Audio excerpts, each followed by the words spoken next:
Okay na. Napatulog ko na. See? Bats is the baby whisperer. Siya lang ang nakapagpatahan kina Luke at Leia. Galing. Galing mo mag-alaga kay Bats. Para sa ni Billy. Paano mo pala napatulog yung mga bata?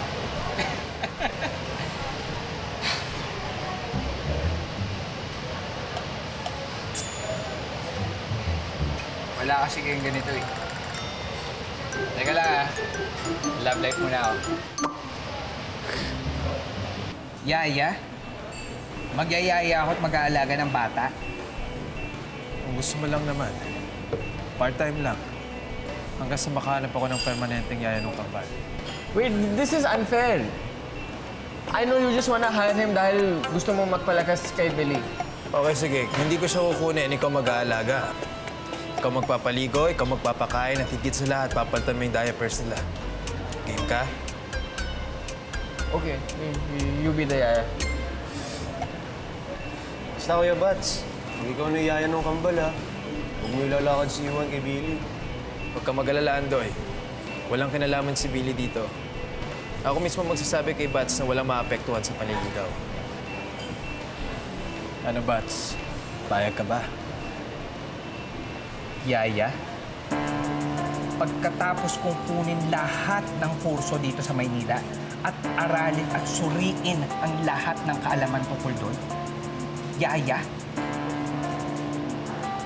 So ayaw mo. Pasensya na. Hindi! Gustong-gusto ko! Game na game ako dyan! Ano, wala na interview? Wala na? Wala na. Push! Yeah! Uy, Anak, may sakit ka ba? okay ka lang, kuya? Oh. Ano naman yung I'm the man na yan? Pawi, hindi ako makapaniwalang kini-question nyo pa rin to sa nakasulat sa anak ninyo. May, Pawi, Bunsoy. Oh. I'm the man! Hindi ko gets. May trabaho na po ako.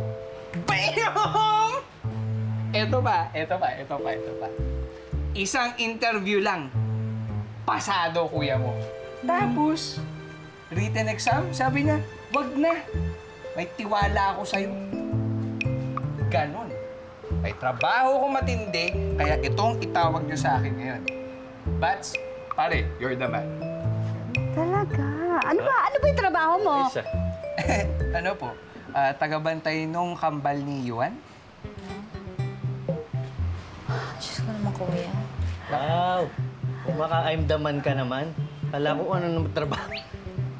Eh talaga namang walang exam yun eh. Ganun ba yun?